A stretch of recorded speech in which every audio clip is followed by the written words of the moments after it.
देखिए, मैंने दक्षिण अमेरिका के बारे में बता दिया था। इसमें बताया था कि नॉर्थ अमेरिका को साउथ अमेरिका कैसे अलग करती है, तो पनामा नहर के द्वारा करती है। और एंडीज पर्वत जो होगी, एंडीज पर्वत, ये विश्व की सबसे लंबी पर्वतमाला है। ठीक है। हाँ, एक चीज़ और याद रखिएगा, एंडीज पर्वत से ही इसी के समानांतर, किसके, तो विषुवत रेखा के समानांतर ही अमेजॉन नदी निकलती है। कौन सी नदी निकलती है? अमेजन नदी, अमेजॉन रिवर निकलती है। ठीक है। कहाँ से? तो एंडीज पर्वत से ही निकलेगी। ठीक है। इसके इधर प्रशांत महासागर है पश्चिम में, तो इसके पूर्व में दक्षिण अटलांटिक महासागर है। ठीक है। यहाँ पर मैगलिन रेखा है,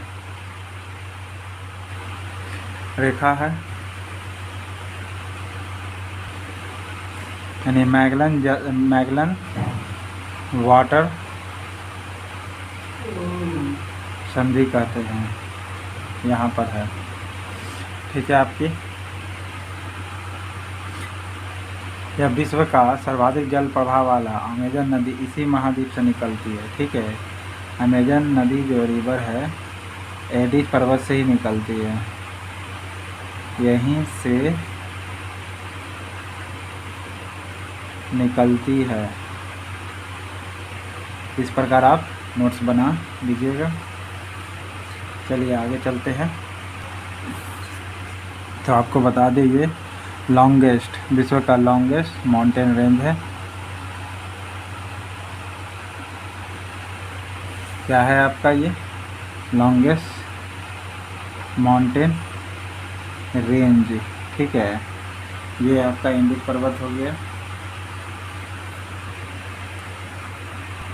जो चिली, बोलिविया, यहाँ से अर्जेंटीना, यहाँ चिली हो गया, अर्जेंटीना इधर हो गया, चिली, बोलिविया। ठीक है। ये सब इधर कंट्री पड़ती है। अब समझिएगा,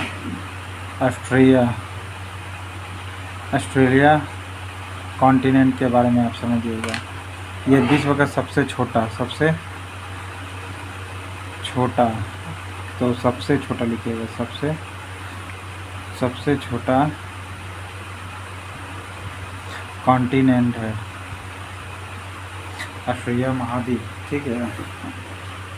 और ये दक्षिण यानी साउथ एंड ईस्टर्न स्फीयर में स्थित है। साउथ ईस्टर्न स्फीयर में स्थित है ऑस्ट्रेलिया, और ये चारों तरफ वाटर से घिरा हुआ है। ठीक है। ये चारों तरफ क्या है? वाटर से घिरा हुआ है। इसीलिए इसे द्वीपीय महाद्वीप भी कहा जाता है। इसे लिखिएगा, इसे द्वीपीय महाद्वीप कहते हैं, क्योंकि यह चारों ओर क्या है? वाटर है। इसलिए इसे द्वीपीय महाद्वीप भी कहा गया है। एक खास पॉइंट नोट याद रखिएगा, कॉर्डिलेरा पर्वत कहाँ है? कॉर्डिलेरा जो माउंटेन है, ये रॉकीज पर्वत से निकलती है। कॉर्डिलेरा माउंटेन कौन है? तो रॉकीज पर्वत कह सकते हैं। ठीक है। कौन सा पर्वत है? तो रॉकीज पर्वत जो है कॉर्डिलेरा माउंटेन कहलाती है।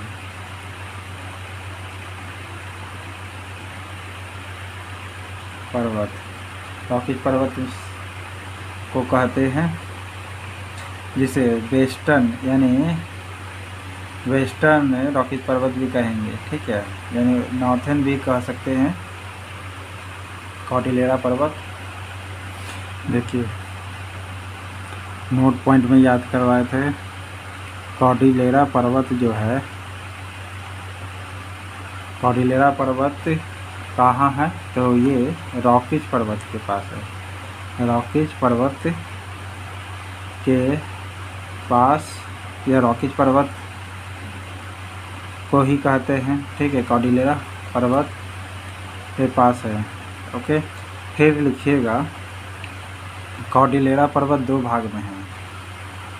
कॉर्डिलेरा पर्वत जो है, कॉर्डिलेरा पर्वत दो भाग है। पहला है कॉर्डिलेरा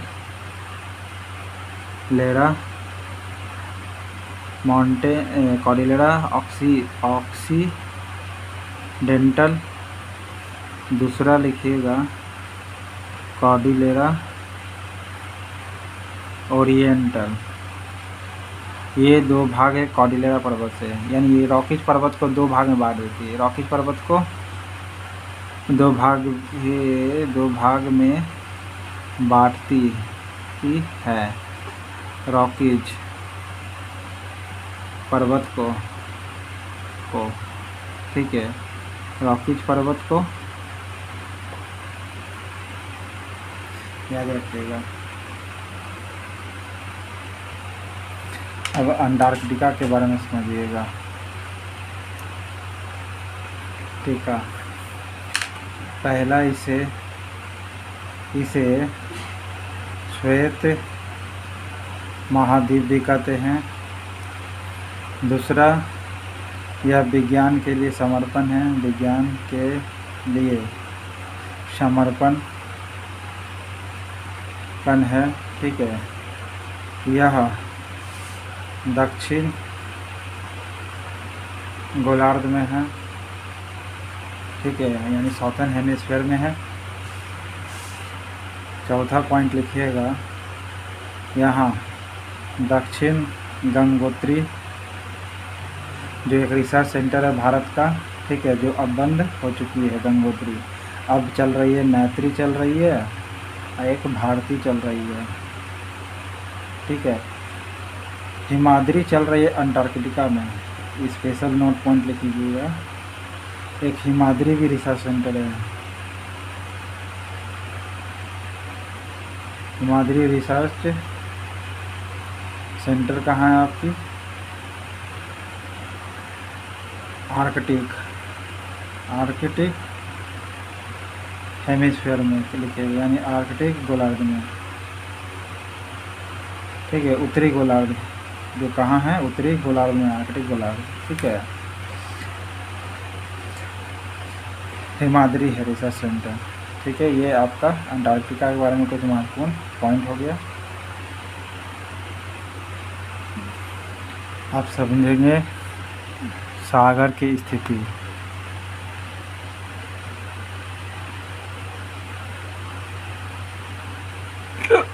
सबसे पहले इसकी 3 गतियाँ होती है, यानी 3 स्पीड होती है। पहला ज्वार, दूसरा तरंग, इंग्लिश में वेव कहलाता है। और तीसरा है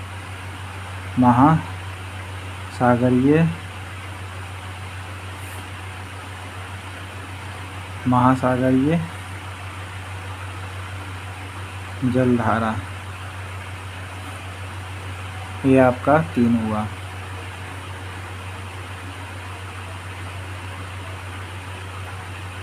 ये सब पानी के अंदर इस प्रकार की घटना प्रक्रिया होते रहती है। देखिए, ये मान लीजिए सागर है, ये जा रही है, तो इसको हम कहते हैं क्या? इसको हम वेव कहेंगे। इसको हम क्या कहेंगे? वेव कहेंगे, यानी तरंग कहेंगे। महासागरीय जलधारा किसे कहते हैं? लंबी दूरी जब काटती है जलधारा, ठीक है, इसके नीचे, ठीक है, तो क्या होती है? इसके नीचे, यानी पानी के नीचे, तरंग के नीचे जो पानी जाती है, तरंग के नीचे जो पानी जाती है, महासागरीय जलधारा कहते हैं। ऊपर वाला को वेव कहते हैं।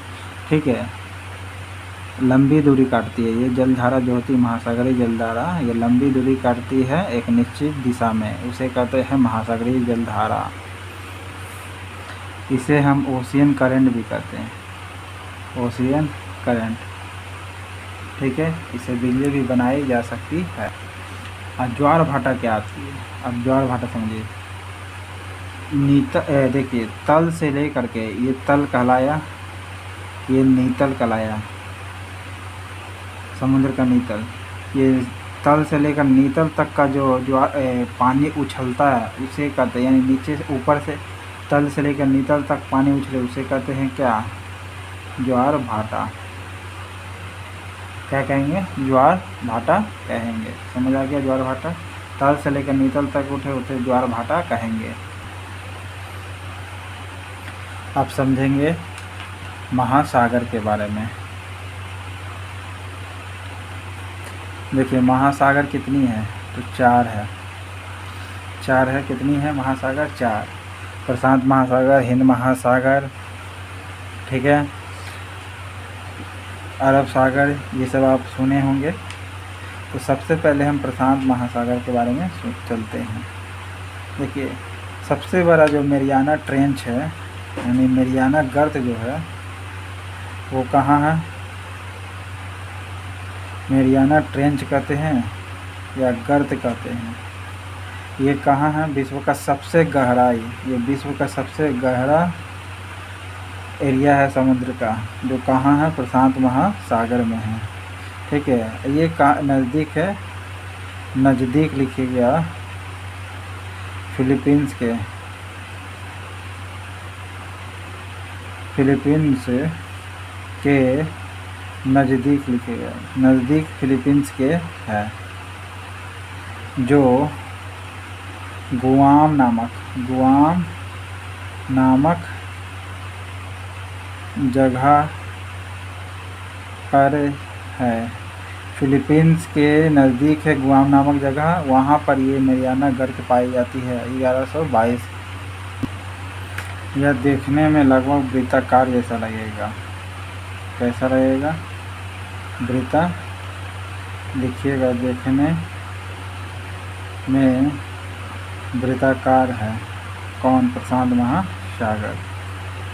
ठीक है, दूसरा लिखिएगा, इसके प्रशांत महासागर कहाँ कौन कौन छूता है? कॉन्टिनेंट।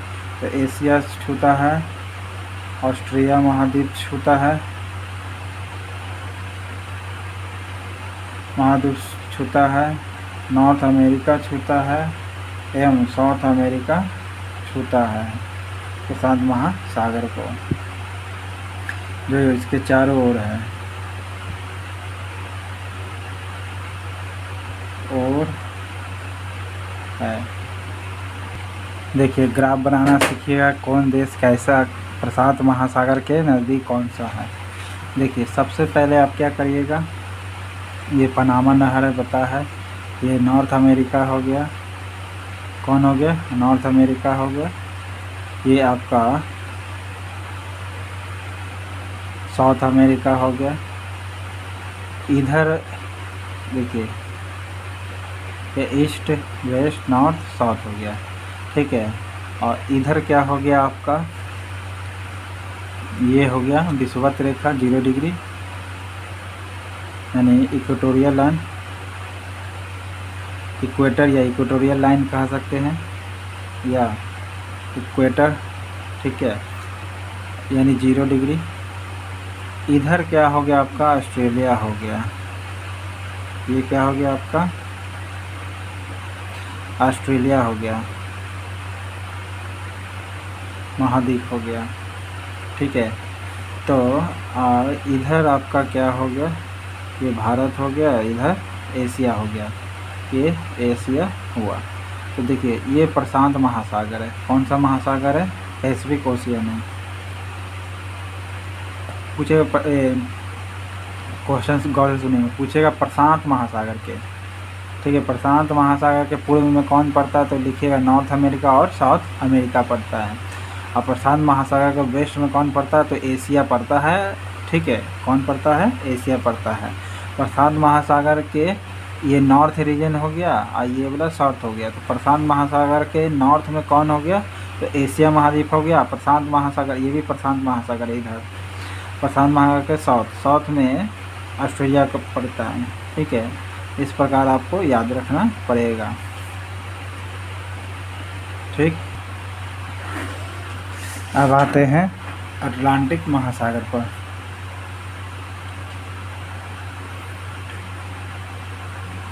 महासागर, ठीक है। सबसे पहले याद रखिएगा, विश्व का दूसरा सबसे बड़ा क्षेत्रफल के हिसाब से महासागर है। पहला प्रशांत महासागर और दूसरा अटलांटिक महासागर। देखिएगा, दूसरा महासागर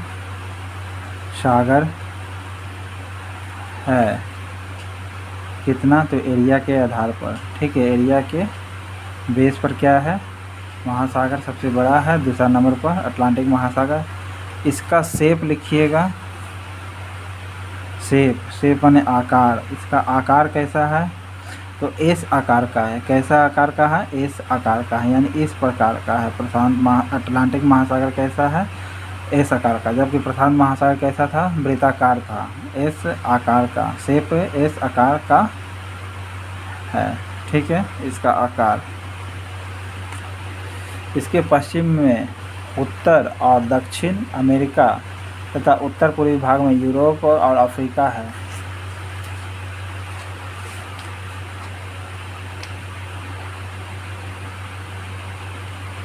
देखिए, इधर आपका कौन पड़ जाएगा, प्रशांत अटलांटिक महासागर की बात कर रहे हैं, तो इधर अमेरिका पड़ जाएगा, नॉर्थ अमेरिका और साउथ अमेरिका, ठीक है। नॉर्थ अमेरिका और इधर साउथ अमेरिका पड़ जाएगा, ठीक है।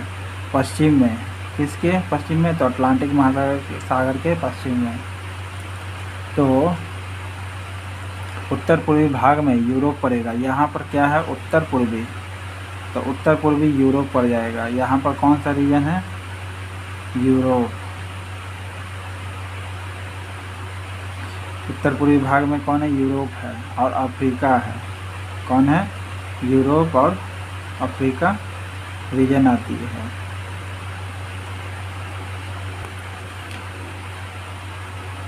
देखिएगा, इसका किनारा दंतुरित है। दंतुरित का मतलब इसका किनारा कैसा है, कटा फटा जैसा है, जिससे कि आसानी होता है बंदरगाह बनाने में आपको, ठीक है। तो इस प्रकार आप याद रख सकते हैं, दंतारित आकार का है ये किनारा इसका। अफ्रीका भी यहीं पर है, अफ्रीका, ठीक। दंतानुरित का मतलब है इंडेंसर मोड। कैसा मोड, इंडेंसर मोड है, यानी दंतानुरित किनारा है। बोलेगा, व्यापार की दृष्टि से सबसे व्यस्ततम महासागर कौन है, व्यापार की दृष्टि से सबसे व्यस्त महासागर है।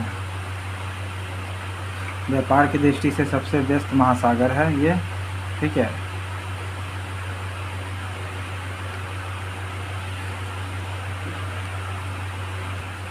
अब क्यों व्यस्त मार्ग है, क्योंकि दोनों तरफ विकसित देश है। दोनों तरफ क्या है, दोनों तरफ विकसित देश है, विकसित देश है, इस कारण से व्यस्त महासागर है, ठीक है। अब वायुमंडल के बारे में समझिएगा। वायुमंडल में सबसे पहले यह 1600 किलोमीटर की ऊंचाई तक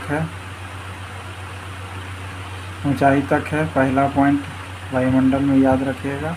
हायर क्लास में जाएंगे तो कुछ अलग डाटा पढ़ेंगे, लेकिन अभी 1600 किलोमीटर की ऊंचाई तक है वायुमंडल। और पृथ्वी के चारों ओर गैसों की एक परत है, जिसे वायुमंडल कहते हैं, ठीक है। वायुमंडल किसे कहते हैं, पृथ्वी के जो चारों ओर जो गैस होती है उसे क्या कहते हैं, वायुमंडल कहते हैं, ठीक है। ये अर्थ हुआ।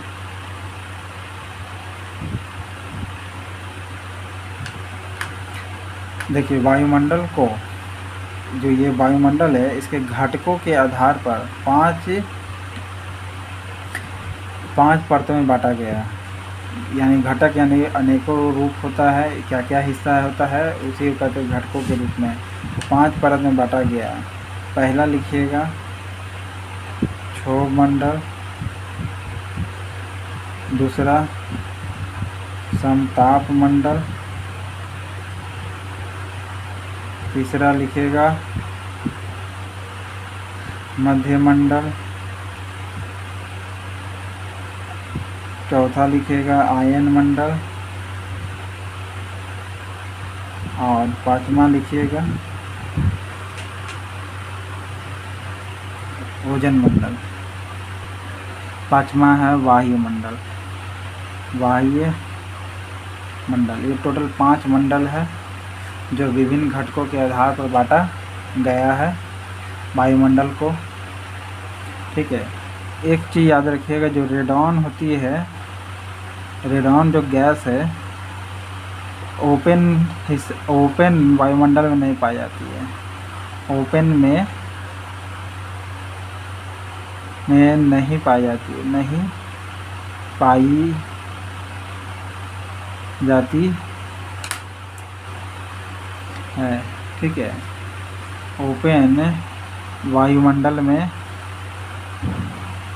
नहीं पाई जाती है। ये अर्थ क्रस्ट यानी पृथ्वी के अर्थ क्रस्ट जो होता है उस पर पाई जाती है रेडॉन, जो एक अक्रिय गैस है। रेडॉन क्या है? एक अक्रिय गैस है। अक्रिय गैस का मतलब जिसमें कोई फ्री इलेक्ट्रॉन ना ले सकता है ना दे सकता है, उसी को कहते हैं अक्रिय गैस। ठीक है, और डिटेल में पढ़ना तो दूसरा वीडियो देख लीजिएगा मेरा वाला। चलिए आगे चलते हैं। बोलेगा ग्रीन हाउस गैस कौन कौन है? वैसे बहुत है, लेकिन पहला 3 को याद कर लीजिए। इसमें जल वाष्प, दूसरा O3, तीसरा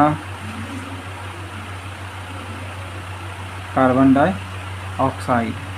ये 3 आपका ग्रीन हाउस गैस है। ग्रीन हाउस गैस लिख लीजिएगा। ठीक है, ग्रीन हाउस यानी हरित लवण गैस कर सकते हैं। ये 3 गैस है। देखिए आप समझिएगा जीव मंडल किसे कहते हैं? जीव मंडल। देखिए ये आपका वायुमंडल हो गया, ये आपका स्थल मंडल हो गया, और ये आपका जल मंडल आएगा। ये जो हिस्सा है को यानी इन तीनों का जो हिस्सा होगा यानी को एग्जिस्टेंस होगा, उसी को कहते हैं क्या? जीव मंडल। ठीक है, को एग्जिस्टेंस होता है उसे को एग्जिस्टेंस होता है उसे ही जीव मंडल कहते हैं। ठीक है, यानी जल, हवा और पानी के बीच का एक सीमित भाग है, यानी को एग्जिस्टेंस भाग है। यहाँ पर जीवन के लिए अनुकूल दशाएं हैं। यहाँ पर जीवन के लिए अनुकूल दशाएं हैं। ठीक है, जीव मंडल के प्राणियों को 2 प्रमुख भागों में जंतु जगत और पादप जगत में विभक्त किया जा सकता है। ठीक है, जीव मंडल का जो जीव मंडल के प्राणियों को 2 प्रमुख भागों में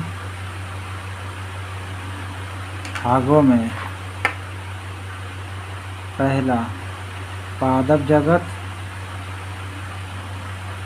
दूसरा है जंतु जगत में बांट सकते हैं।